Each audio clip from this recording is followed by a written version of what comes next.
Eh. Wyrd Realities explores the paranormal, preternatural, and supernatural worlds that surround us. Here we delve into those topics that challenge us to think outside the limitations of realism, where we test the boundaries of imagination and are forced to think outside the confines and restrictions of what is normal. We are the creators, the writers, the artists, and the insane. Welcome to our Wyrd Realities.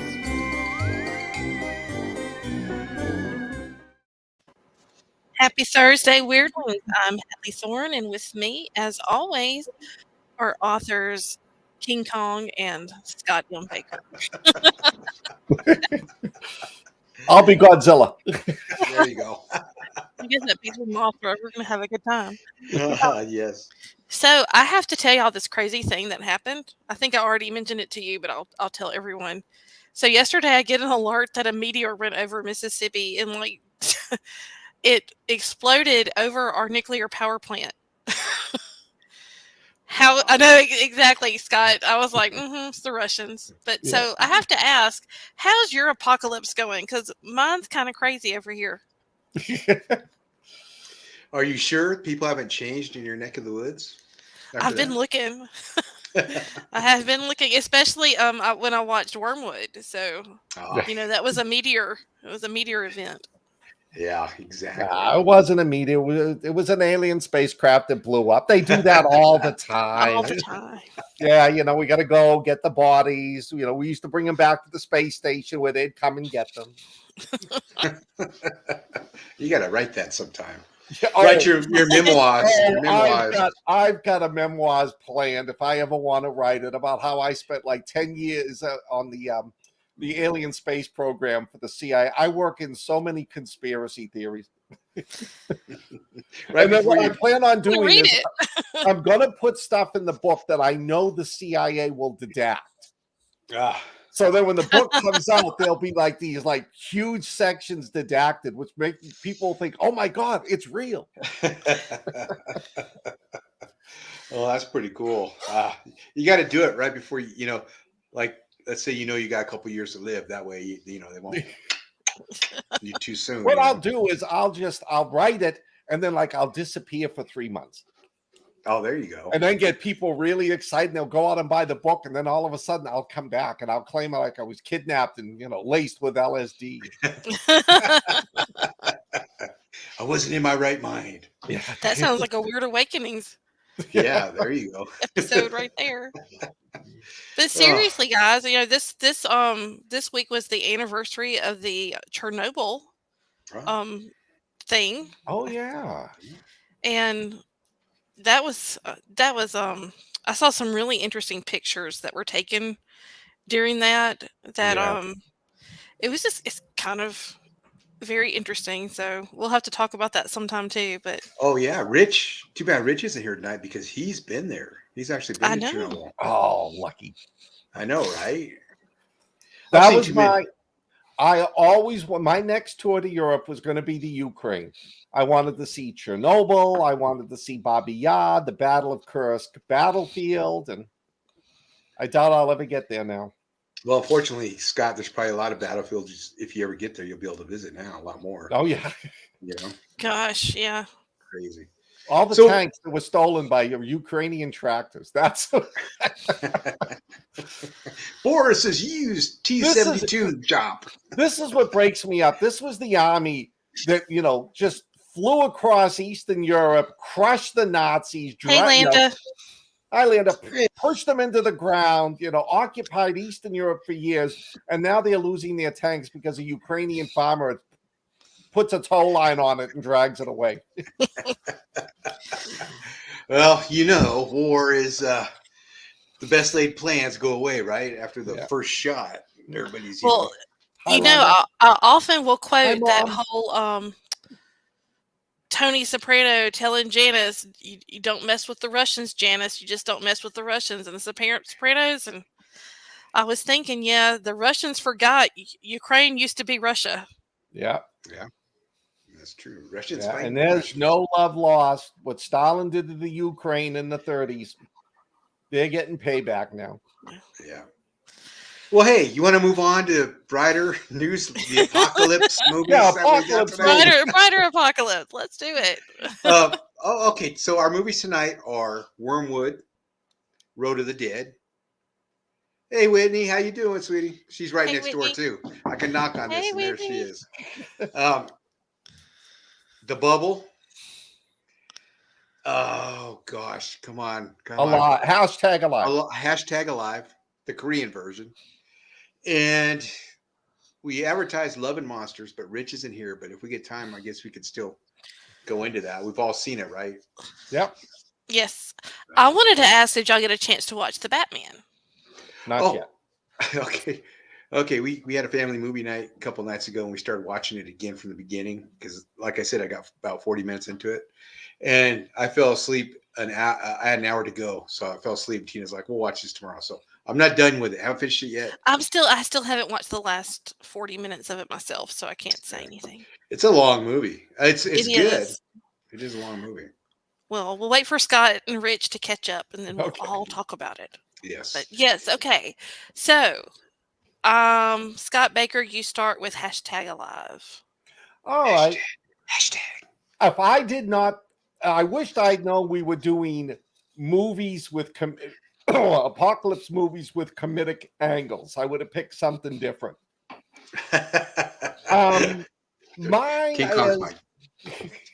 Mine is kind of unique. It's a Korean zombie movie, but the emphasis isn't on the zombies. The whole movie is, I liked it because it's, as I said once to Hadley, it's more like a millennial zombie movie. It takes place in a populated area of downtown Seoul where there's apartment buildings, and the zombie outbreak just happens. Kid wakes up one morning, looks out the window, everybody in the neighborhood's turning, they're eating each other, the people who are eating are turned, and he's a 20-something.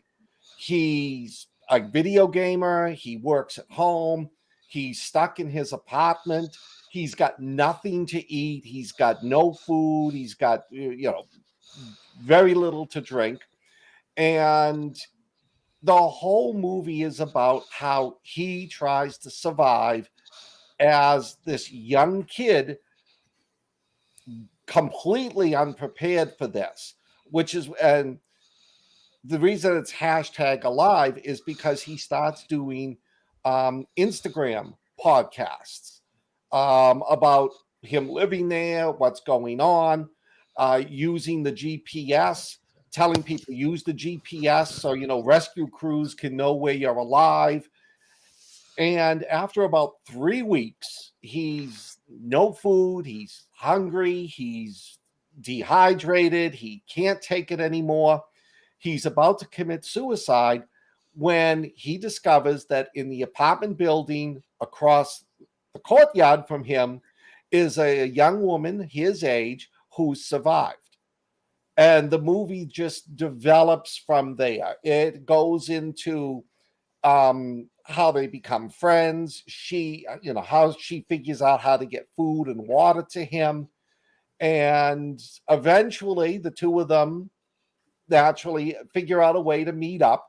And then once they do and they try to find an escape, they find unique individuals in the building living with them. It's a different zombie movie. If you're looking for Army of the Dead, if you're looking for All of Us Are Dead, Train to Busan, you'll be disappointed. I enjoyed it because the first time I watched it, I wasn't too thrilled with it. But the second time I watched it, I realized, this is how the younger people would survive the apocalypse today. I would never have thought of 90% of the things that they did. So, but it was a good movie. It was fun to watch. The zombies are typical Korean zombies, fast, violent. When they turn, they do all the twitchy stuff, and I think it's got a good ending to it. It's got a very positive ending. So, which is rare for Korean Yes. Korean movies or Japanese horror films. Yeah. So what did you guys think? Go ahead, Hadley. Blanda liked it. I enjoyed it. It was different, and to me, at this point in my zombie apocalypse watching, I look for something different. I want it to not be the same old, same old. And I liked it that like I said, it was just different. And I told Scott the other day we were talking about it. My favorite scene in the movie was the when they're at the very end and they're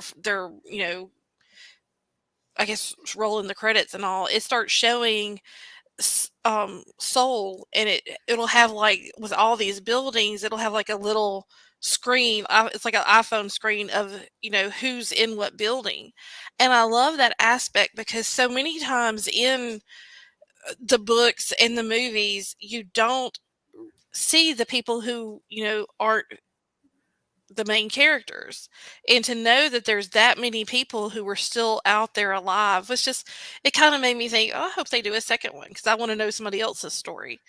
The survival story was great and it was interesting. So it's not my favorite, but it wasn't. I'd recommend it to someone. I would recommend this movie to someone who wasn't necessarily a zombie fan. Because the zombies were good, but it wasn't too much. And I think someone who is not, that's not their genre of choice, I think they could really enjoy it. I agree. What I liked is they took this character that was unlikable and spoiled, and he matured, and you got to like him a lot. You wanted him to pull through. At the beginning, you're like, this guy's a jerk. Yeah. And he grows up in the zombie apocalypse. Maybe that's what we need. I don't know. But it was, and nobody does zombies like the Koreans right now. The Koreans make genuinely scary zombies. Yeah. So I enjoyed this movie. I didn't care for the American version as much, just probably because there's a rehash. It wasn't really, there's a little bit of a twist to it, but it wasn't, I don't know.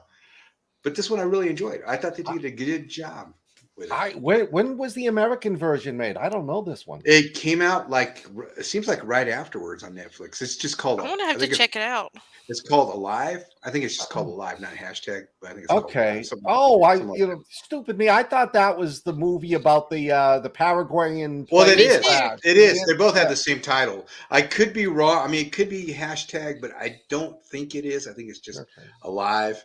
But yeah, the one with the Andes. Hey, Mark. Hey, Mark.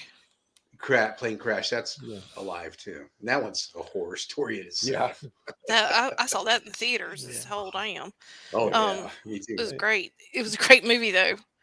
My favorite part of the movie was the young girl, Kim Yoo Bin. That girl knew what she was doing. That device she rigged up on the door to stop zombies from coming through. Yeah. I mean, that was just ingenious. It was. I liked where he's leaning out on the balcony with taking the photo of on his iPhone. I thought that part was kind of funny because that would be real. Well, the one that I liked was at the very beginning where they showed the idiot standing there, leaning out, with the camera. That's the one I was talking about. Yeah. Oh, and then he fell. Yeah. Yeah. I thought that was great because that's you see these people fall off these cliffs, get hit by cars because they're taking those selfies. I thought, oh, that's perfect, man. That fits in. And the main character, he's in that one movie where they drag you to hell, that Korean movie or series where they drag you to hell. I thought he looked familiar. He plays the guy with the colt. Can't think of the name of it. It's a good series. I love that series. That was so freaky. Yeah, it was. And you're waiting for season 2. Let's see what's going on. Yeah. But this is a good movie. Good pick, Scott. Thank you. Yeah, I thought it was different. The fact that it focused more on the younger generation and their dependent. That's not the right word, but the fact that they use social media and technology completely different from most of us. That's what I thought was kind of unique about it. Yeah, that sounds. Yeah, I mean it's great because it puts it into perspective in that in this little movie. And it's a small movie. Yeah. But it's a good movie. There's not that many characters in it besides, hordes of zombies. Yes. So I like it. So what would you rate it? Hadley, Scott? ladies first. I'd say 3.25. Excuse me. Scott? I give it 3.8 because I just love Korean zombies. Oh, yeah. I'd give it a 3.5, and I'm with Hadley that I would recommend it. I don't know if I would watch it again, but I would recommend it to someone to watch because it's entertaining. Yeah. And so, shall we move on? How about I'll go? Let me go on this one because this is a weird movie. My movie, apocalyptic movie, is called The Bubble. And it takes place during the filming of a movie during the middle of COVID. And it follows the cast and the crew of a movie. Gosh, I forgot what the movie was called, but it's part 5. Ledge Monsters or something like that? Ledge. Yeah. Something to do with monsters. Cratersaurs or something. Something like that. Yeah. Part 5. It was like a Sharknado series. Right. And it follows what they go through to make this movie using all the COVID restrictions. And it's hilarious. It's a pointed satire at Hollywood. It's not as good as Look Up, but Don't Look Up. But it's very pointed, I think. Like when the movie executives are in Bali and in all these exotic places, Egypt and stuff, and it's like, do what I say, not as I do, and they're, oh yeah, we're roughing it out here in Egypt, on this tour, and while they're making a movie under all these tight restrictions, and it's fun. It's a fun movie, I think, and it's got David Duchovny, Karen Gillan of Doctor Who and Guardians of the Galaxy fame. Leslie Mann, who's in every Josh Apatow comedy, and that's who directed this. And Pedro Pascal, the Mandalorian himself, and he's great in it. He's this horny, self-absorbed actor that is just this hedonist to the max, and his part is just perfect in it. And I'm trying to think, Keegan Key of Key and Peele, he's in it. Michael Keegan Key, he's great. There's just a bunch of actors. James McAvoy has a cameo in it, which is hilarious. I like this movie. I would recommend it. It's not really apocalyptic, but it is apocalyptic. It's apocalyptic to them. Yes, apocalyptic. They hire security to keep the actors there, and this security is gonzo British hoodlums, I believe, because when Leslie Mann tries to escape, she gets shot, and the guy blows off her hand, and you're like, oh my god! Yeah.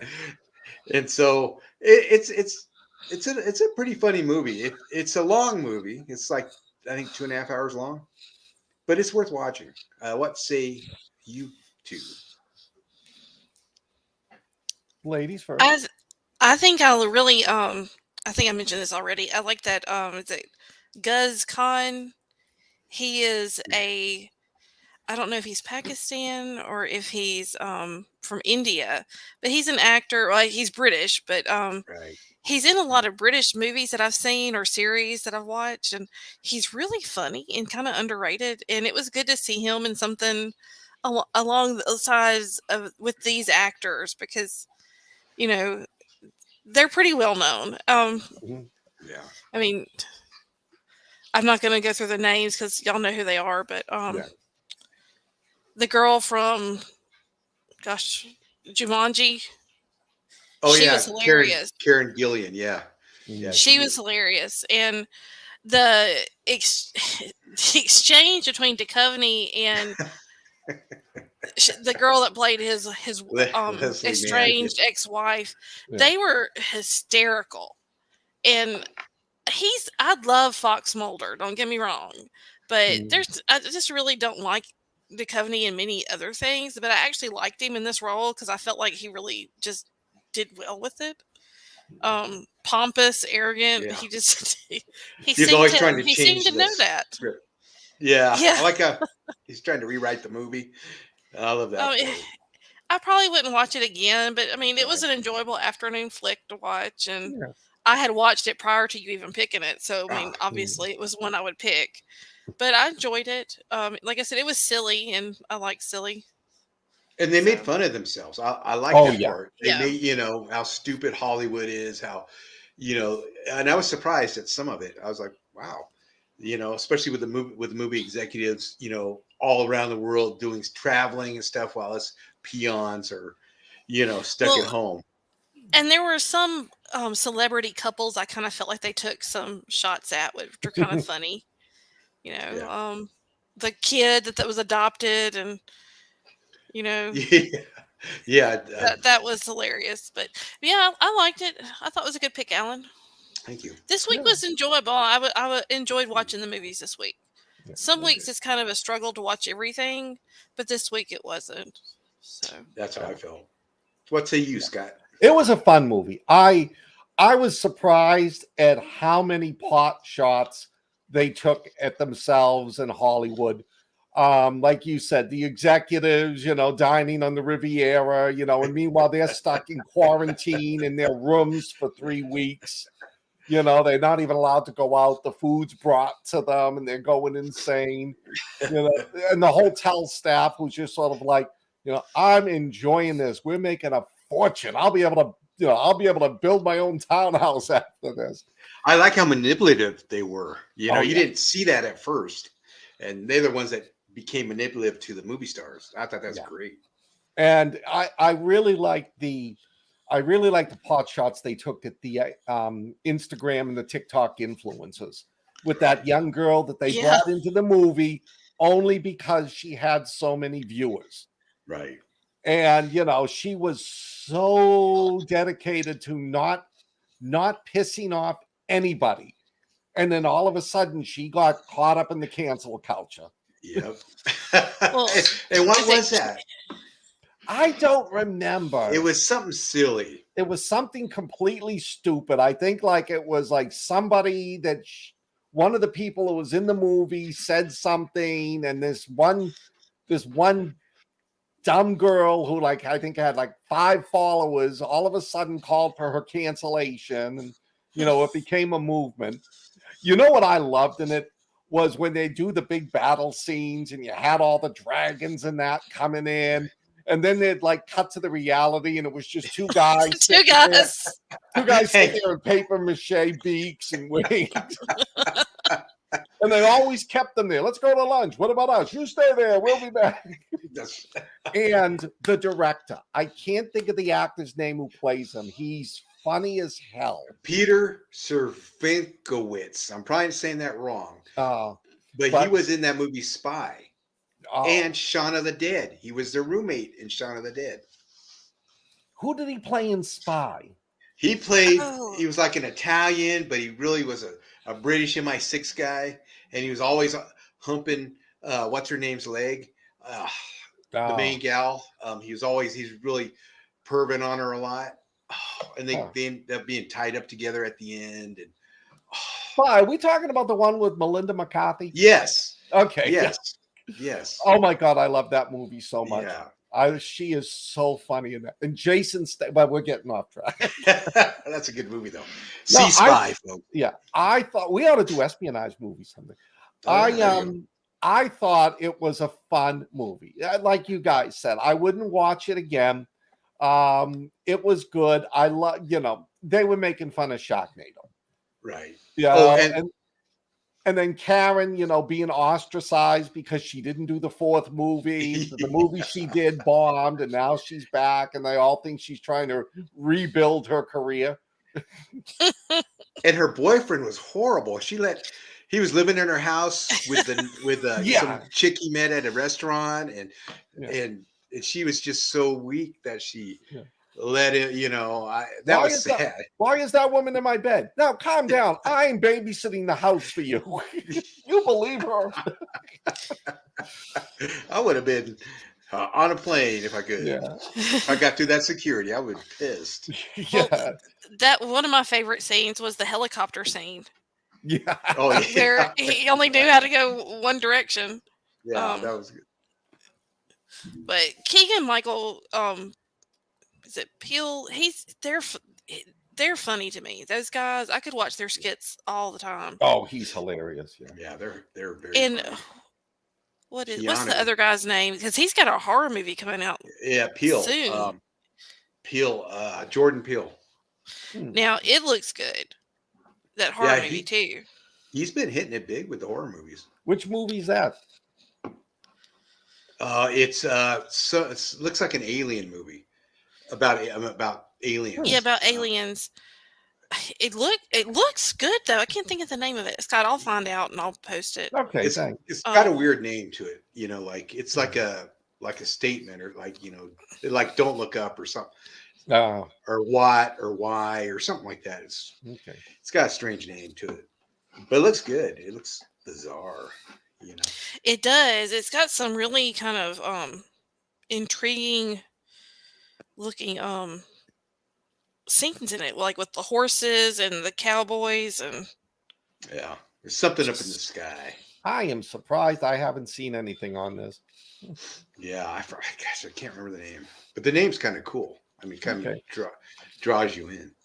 But the name of the movie they're filming, Scott, in the bubble is Cliff Beast 6. Cliff Beast. Okay. And I remember I was talking to you about one of these monster groups that we're in, and they were complaining about how there wasn't enough of the big monsters in it. Yeah. I think you guys are missing the point. Yeah. So what would you rate this movie? Hadley? I'm going to go 3.5. Okay. Scott? 3.2. I'd give it a 4 just because I laughed more than I thought I would. But I wouldn't watch it again. But it's worth watching once. Definitely a fun movie. Mm-hmm. So Hadley, you had a very cool movie. This is one of my favorites. I caught this on late night one night, and it's everything I want in a zombie movie. It is everything I want. It's funny. It's apocalyptic. It's kind of like Mad Max meets Shaun of the Dead meets Day of the Dead. It's everywhere. It's everything. I can't say enough good things. The basis of the story, it doesn't even matter because it's just a cool movie. But it's a different type of zombie movie. Mm-hmm. There's no flu. There's no no one's sick. It's basically these people get exposed to something in the air from a meteor shower, and it starts off with Barry. He's a mechanic and he's got a wife and child, and they're basically on the eve of the zombie apocalypse. They've wake up, they're on a trip, and suddenly, and I can't remember what really happened, but next thing you know, his wife's turned and the daughter's turned, and it goes down. He's looking for his sister. She's been kidnapped by this sinister team of gas mask wearing dudes and this creepy little doctor in a biohazard suit. And Brooke is his sister's name, so it's Brooke and Barry. And the whole reason I really wanted to watch this is this movie was made in 2014. So I saw it a while back. But I wanted to refresh my memory before watching the newly released Wyrmwood Apocalypse, which just made it to American, I guess, streaming here. And I just can't, like I said, it did not disappoint me. I liked it just as much the second time. It was gory. They use the zombies to make the cars go for fuel. Like I mean, it's very different. And I don't know. I love just everything about it. Like the Mad Max overtones are very strong. The guys in their get up when they're fighting zombies is great. One of my favorite scenes is when one of the guys gets bitten, and it's very dramatic and all, and he's like, "Get the first aid kit, get the first aid kit," and Yeah. it's like it's in the glove box, and so they're like, "Oh, he needs to have it wrapped. He needs the gauze," and he opened it up, and there's 2 beers. Yeah. And I was like, "That's Australia." Yeah. It's probably a Foster's. And it was just like I said, I just love it. It has a lot of even the zombies look good. I mean, they weren't overly done, but there's aspects of this movie to me that it's like some people just had a really good time and decided to make a movie one weekend. Mm. That it really wasn't a lot of sets. It was just kind of simplistic in some ways, and it just knocked it out of the park in others. So, but my curiosity is just killing me. What did y'all think about it? You want to go, Scott? Oh, I'll let you go.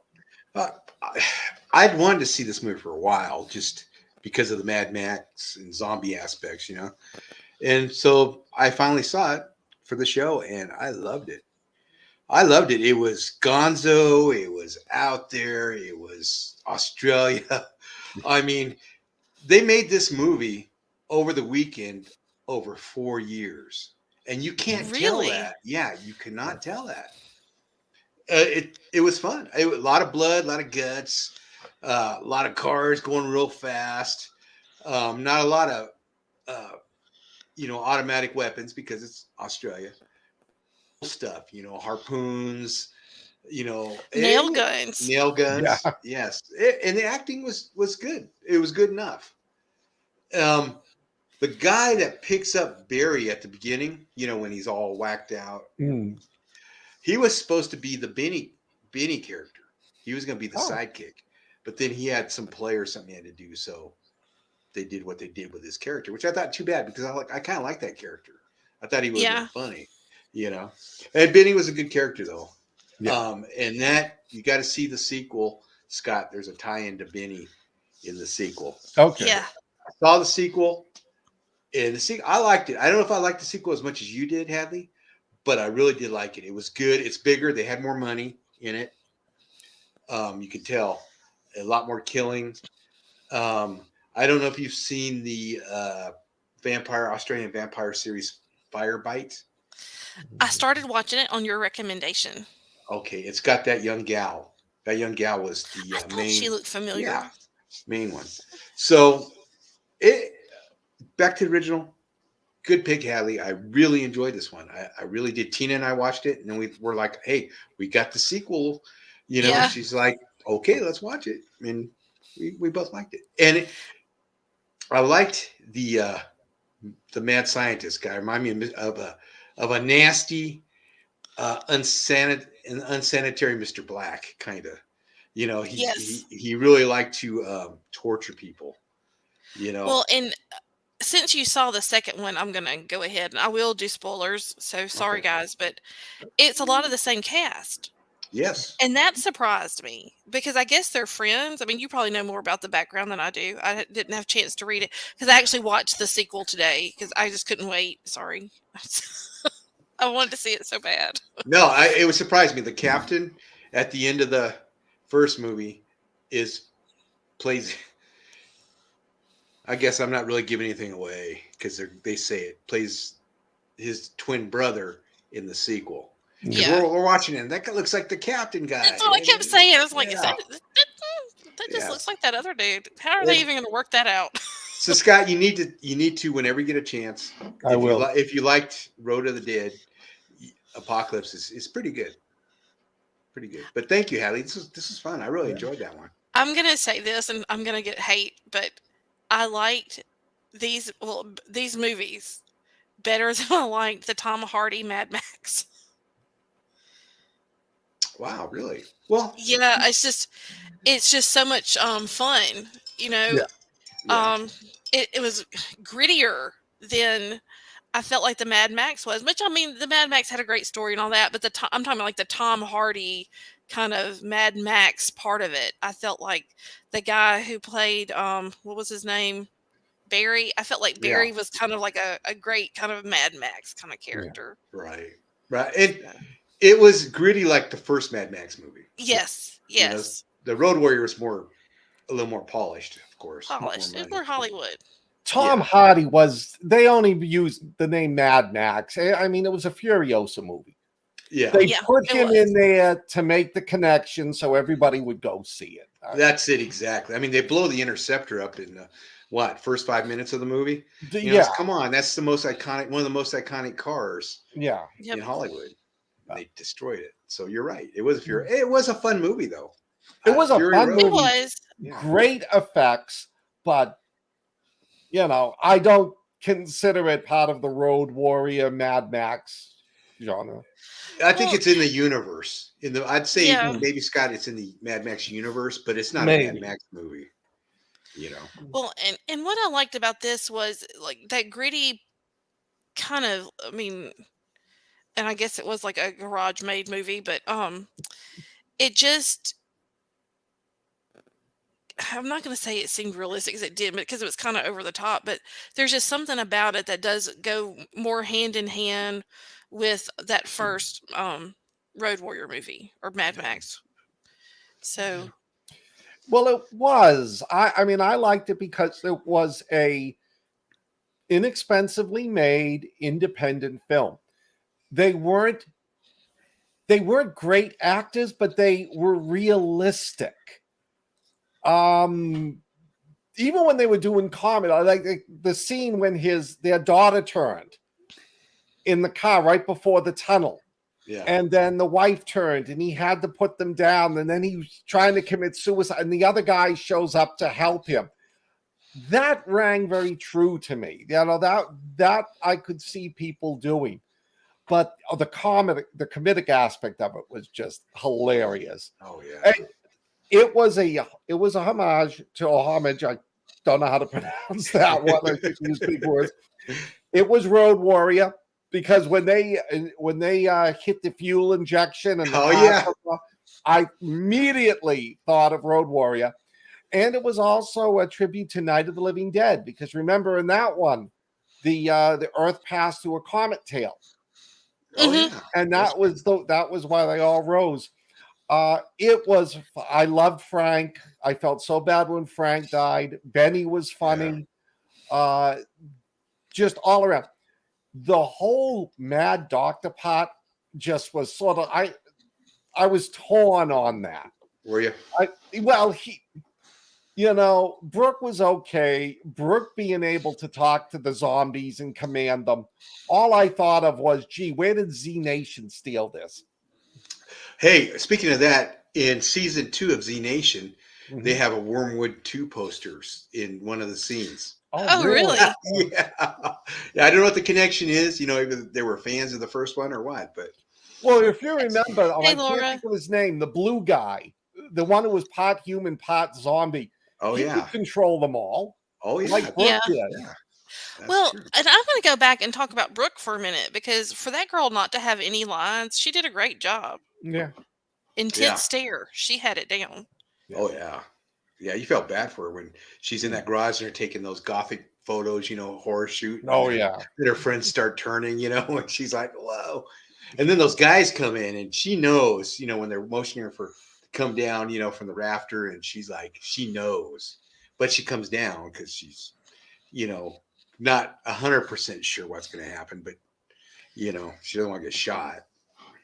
I love the scene when she was in the truck and the alarm goes off and the doctor comes running over to her with the needle. Oh, yeah. And she's getting scared. He goes, I'm just kidding. I'm only going to take the temperature.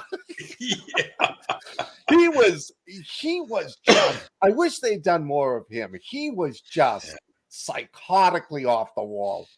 And he liked music. I like how he danced, he put on that Casey in the Sunshine band song, and it's like, wow. And then the whole thing about, the gas doesn't work, but the blood in the zombies is now what, propels them.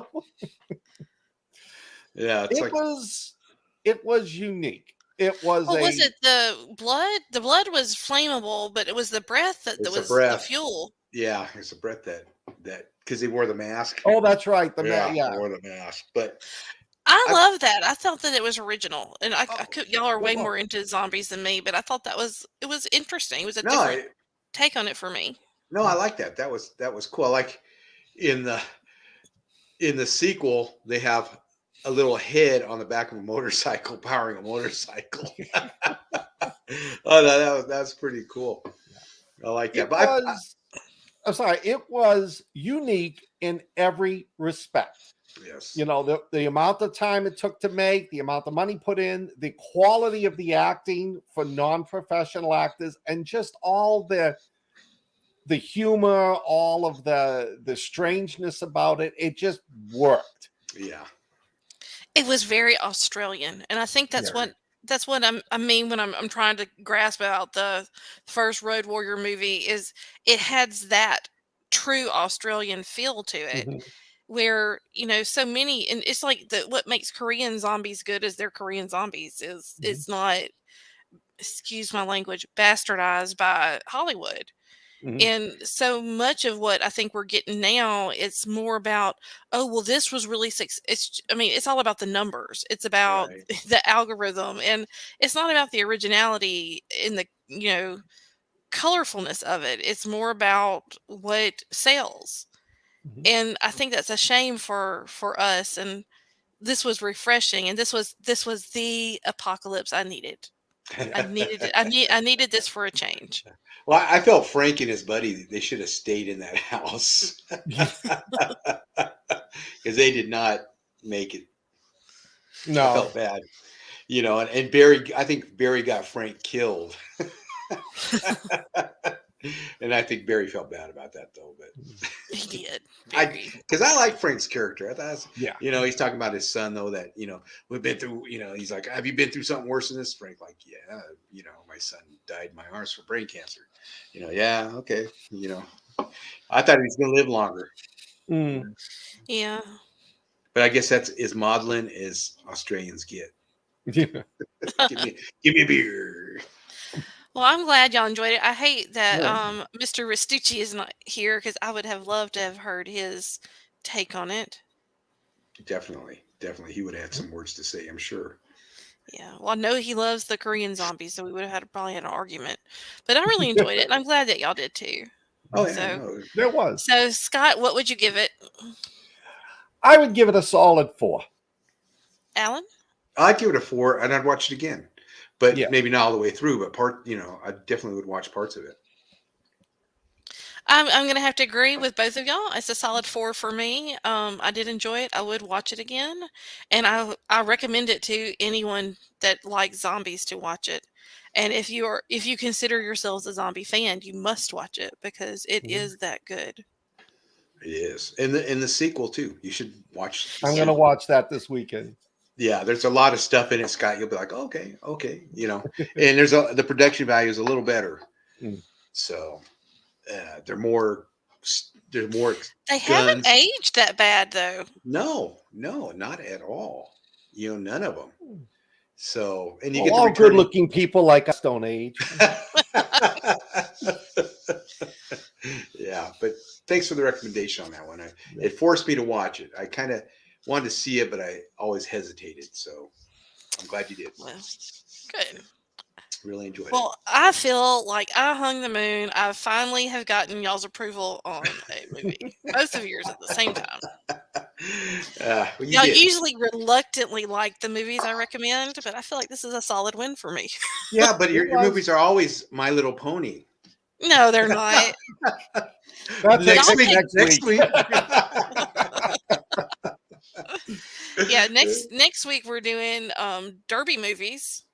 Well, I still think we should drink mint juleps during it, but can we have a drink or Kentucky bourbon? Yeah, there you go. Better. Yeah, there you go. We'll do that. I got my hat picked out for it, so we'll be all right. Jennifer Sames is in the chat room starting stuff, saying snatch.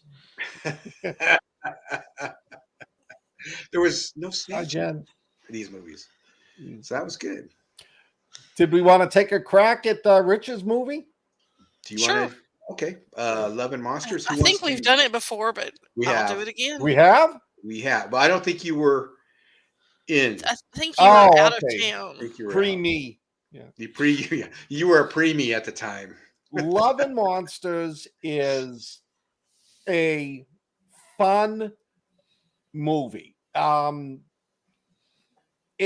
world all of a sudden goes into I'm laughing at Landa's comment. The world all of a sudden gets plunged overnight. I don't remember the reason why, but I don't know if they passed through a comet. I think it was a comet. It was a comet. Actually. I'm telling you, the meteors this week. I've been missing all these comments. I had it on private chat. Yeah, I wonder why I was so worried and I was sending y'all messages. Maybe that one that blew up over Mississippi is going to cause something. I'll let you know. You'll be the first to hear about it. This comet, Earth goes through this comet tail, and the particles from the comet's tail turn all the living, except humans, turn all the living creatures gigantic and monstrous. In the course of like 24 hours, the world goes from being normal to apocalyptic. And it centers around Joel, this young kid who's... The fact that he survived the first day of the apocalypse is a bloody miracle. I mean, he's not anywhere equipped to do it. And he winds up in this underground bunker. And his girlfriend, what was his girlfriend's name?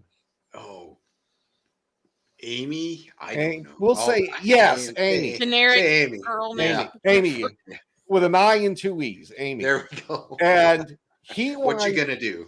He loses his mother and father on the first day, and he winds up in an underground bunker with these people. And Amy winds up in another underground bunker 87 miles away. And they talk to each other via radio over 7 years. And he just feels useless. They don't let him go out because he's scared. The one time they let him go on a search mission, he froze up and they had to save his life. So all he does is repair the radio and make minestrone soup every day for everyone. And he finally gets sick of it. And he decides he wants to go see Amy. He's in love with Amy. Nobody here really appreciates him. So he goes out to make the 87-mile. Oh, her name is Amy. Huh? Her name is Amy. It is. Well, when you said Amy, I remembered because he always said it was Amy with an I and two E's. Wow. And he goes on this cross-state adventure. The monsters are phenomenally special effected. Yes. They're great. He picks up his first friend, a dog named Dog. And Dog actually saves his life when he runs into this gigantic human-eating bullfrog. The dog is more expert at surviving the apocalypse than Joel. That's how stupid this kid is. But he runs into two of my favorite characters in the movie. Michael Rooker, who plays Clyde, and this little girl, Minnow, who is just funny as hell. And the two of them make him look like such an idiot. So they travel with him. They teach him how to survive. They teach him, what to look for, avoid these type of monsters. If you see the eyes and the eyes of the monster are kind of weepy, they're okay. They're not going to hurt you. And he leaves them.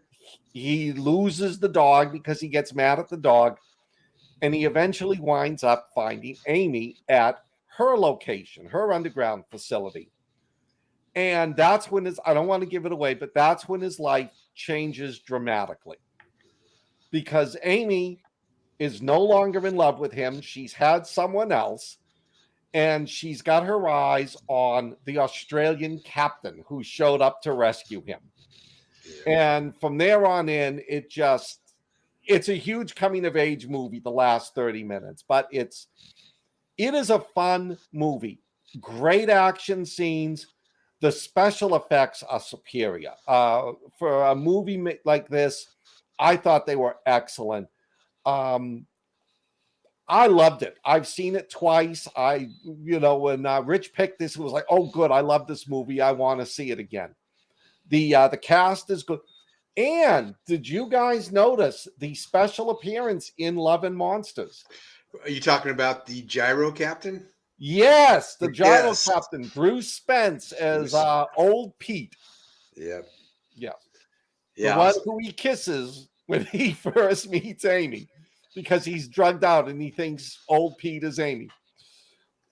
Yeah, but it's a great movie. I really highly recommend it. It's a movie you could watch with your kids too. Yes. Yeah, there's no sex, there's no bad language. You know, there's a lot of monster guts, but no, and the dog is. I love the dog. I wanted that dog so bad. Who doesn't want a dog in the apocalypse too? I know. Save your life. Except the little barking chihuahua, you know. There, it gives you away all the time.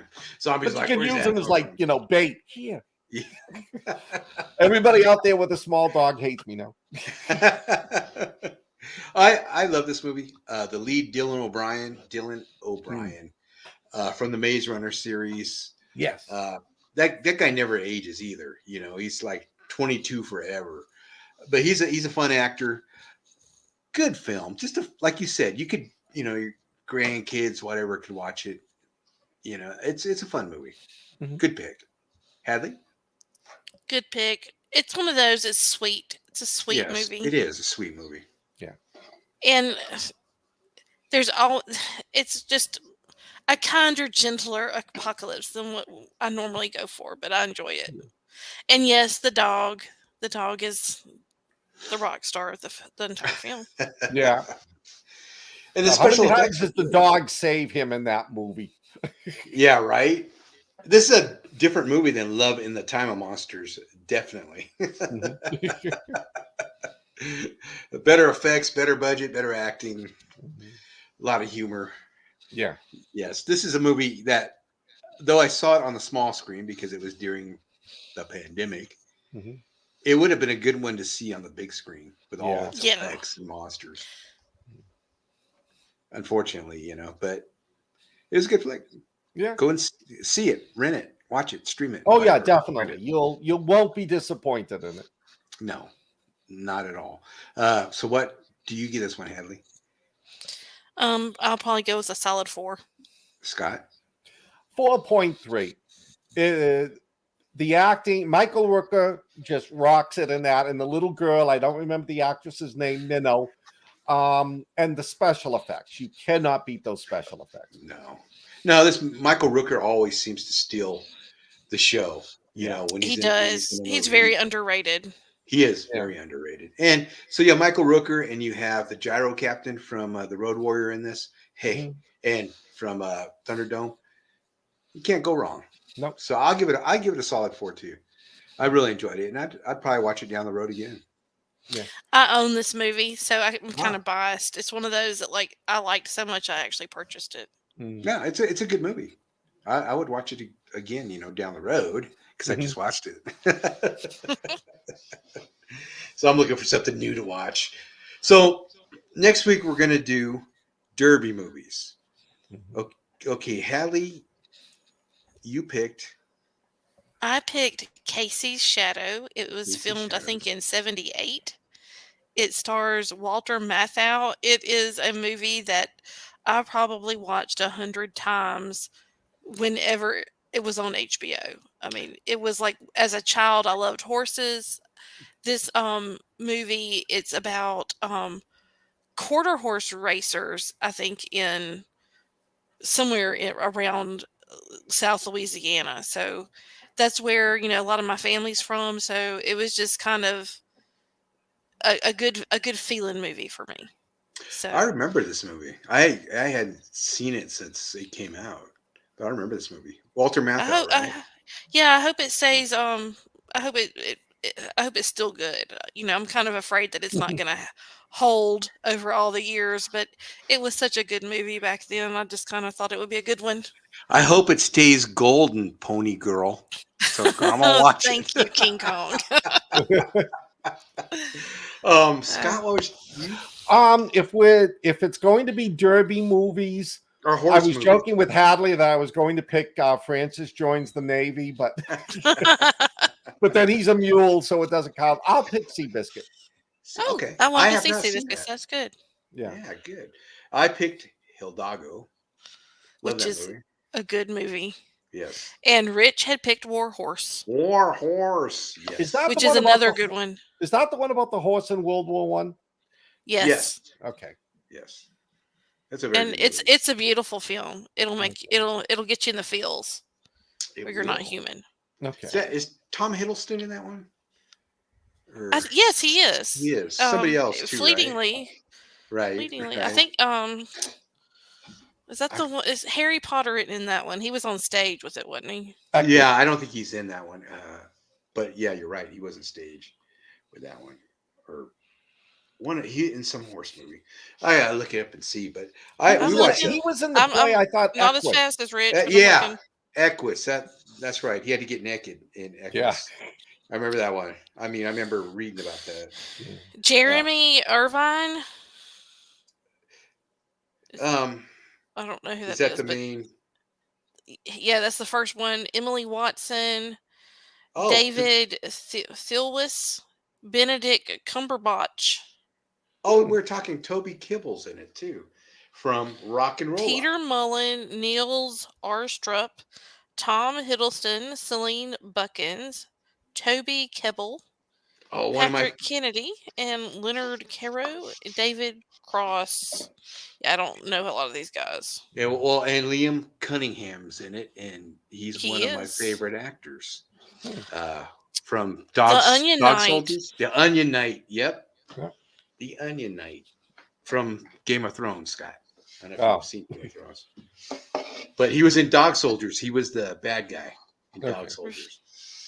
He's like Mark Strong. He's in like half of the movies they make in the UK. And he's a good actor. Is Mark Strong in half the movies they make in the UK? Seems like it. Or half the series, you know. Oh, I'm thinking of a different one. You know, Mark Strong from Rock and Roller. Yeah, I'm thinking of...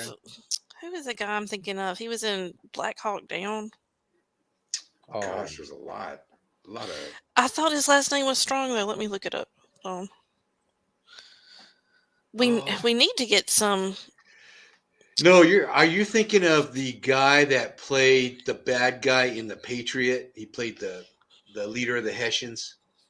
Oh, I can't think of his name. Hold on. You know who I'm talking about, right, Scott? He played the leader of that.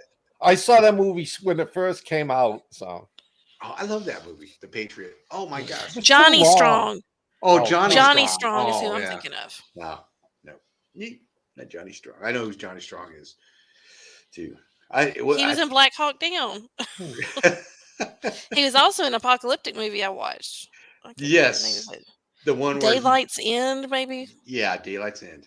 Yeah. That's a good movie, actually. It was. That's why I remember who he was. I was like, who's that guy? Yeah, it's actually not bad for what you look at it and you're thinking, it's one of those. But it wasn't bad. Mm-hmm. Sometimes some of those are good, you know? Yeah. That's what we should do sometime is apocalyptic let me say that again. Apocalyptic movies that aren't half bad. I watched one the other day. I didn't finish it for some reason, but it was good. It's called Re-Kill. It's like cops, but they're following these units that go in there and exterminate zombies. And it's kind of a satire in a way. It's like a RoboCop, you know, where they have the commercials and stuff. But you got to rent to own it. I think I've seen that. And we didn't finish it. And so I didn't want to re-rent it. But it was good what I saw. Re-Kill. So if anyone's seen Re-Kill out there, let me know. Okay. So we could just do a whole month of Apocalypse and I'd be happy. I've been wanting to watch Apocalypse movies lately. Well, once we get through the Derby movies, maybe we should do that. And that would be fun. The Derby. We need to do some Western movies. The Derby, the horse movies. The Derby. The horse movie. The Dervish movie. We're doing movies about the Dervish. No, I thought you said dirty. Oh. I was like, yes, my wife said I can watch any dirty movie I want. Yeah. Crazy. Movie 46 is it breaks me up, you know. Well, I remember when I was a kid, Animal House, Porky's. These were movies like, you know, they were trying to ban, and now they're on MTV unedited. Right? Caddyshack. Yes. Another one. But, you know, they probably wouldn't make those movies nowadays. you know, because there's a lot of Me Too stuff in those Can movies. you imagine making Oh, Blazing yeah. Saddles today? Oh, yeah. No. Oh, yeah. Well, how about Porky's, the scene where the guy puts his member through the hole? Oh, and yeah. and then, you know, describe it. You know, they got an artist. Oh, that scene. That is the, no matter how depressed I can get, that scene I always laugh at. Oh, When yeah. she's talking about having the police line up and the two guys on the back wall and were banging their heads against the wall trying not to laugh. He brings you to tears, you know, but that wouldn't fly nowadays, I don't think. No. But back then, hey, you know, it was a different time. We grew up in a good time. Except for All right, Hadley, guys. who's only 30. Oh, yeah, 30 and 29. What was it? I just had my third annual 29th birthday. So, that's all right. Yeah, there you go. Myself. So am Anyway. I. So. Remember, 60's the new 30. That's right. So, what do y'all have going on right now? Oh, Scott's probably got a lot of stuff going on, Scott. I'm trying to finish up my short story for the Horror Writers Inc. anthology. I'm just something's bothering me about it, and I'm probably going to finish it up this weekend and get it in and hope it's not as bad as it looks. I'm working on the third Tatiana paranormal book right now.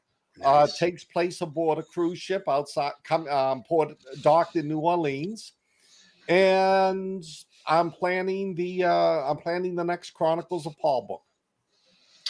Awesome. Ooh, lots So of you're good not stuff. Yeah, you're not letting any dust settle at your feet there. So. I'm trying not Scott not Baker. To. Thank you, but it's just so like right now, it's like every month something keeps getting added onto my plate. So. Yeah, you need to make those plates smaller, man. You don't bring out the dinner plate. Bring out the snack plate. No, I feel like that guy that's juggling chainsaws right now. Yeah, that's dangerous, man. King Kong, what's going on in your world? I'm like Scott, working on that horror. Trying to get the anthology story. I'm not really happy. Like, I don't know, maybe we were writing the same story, Scott. I'm not really happy with it right now. Something's just not clicking on it. I'm working on Mabella story, Falling Darkness. I'm waiting for Hunt the Night to see when it's going to be released. And I've been working on Operation Zulu 4, and that may be done before I die. So I'm working on that one. Get that done. I loved the first two books in the series. Oh, you need to read. Oh, thank you, Scott. You need to read Ravenous, man. I'm gonna read the third book. Well, wait to read that one. When I pop 4 out, then read that one. And I appreciate that you. I just I can't remember the title of the second one with the drug lord in the island. Oh yeah, it's a big. You had some effed up characters in that. I love them. That's the most complicated title I wrote. It's Dead Island Dose. Yeah, because it's in Mexico. Oh my God, that was just. It's sort of like Alan's weird. Well, you just figured that out. That's why he's here. He's weird with the Y. Yes, I know. My wife Tina's like, people are gonna think you're kind of messed up. I said, yeah, but you know me, I'm not. Yeah, I'm pretty mellow. I don't own a goat. But what about you, Hadley? What's going on with you? Well, my Tapestry of Worlds, The White Raven Awakens, is my first book, and it's finally released on Audible. Nice. So I've got my Kindle for it and for the second follow-up book, Running and Gunning. They're 99 cents on Kindle right now. And for Kindle Unlimited, I always keep my stuff for free. So nice. If you don't get the Audible, go over. I'll send you a code, or let me know. I'll send you a code. Nice. So. Audible's where it's at right now. That's what everybody says. Yeah. Yeah. So get my books, people. They're on Audible. I need to start the third one. I've misstarted it a couple of times. So you know how something just doesn't. Well, yeah, I'm always busy, but I need to do that. That's my way to unwind. So I've got to start getting back to it.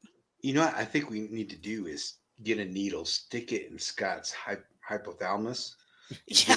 get some of that juice out of there. Yep. So we can get riding. Yes. I don't know where but you know what helps is like 3 of these filled with coffee a day. So. Oh. All right. Well, we're running a little bit over, guys, but that's going to do it for this week. Next week, tune in where we show our love of horses and the Kentucky Derby. Bring your mint juleps, bring your crazy hats, and we will see you then. Until next time, stay weird. Good night. Thank you for joining us.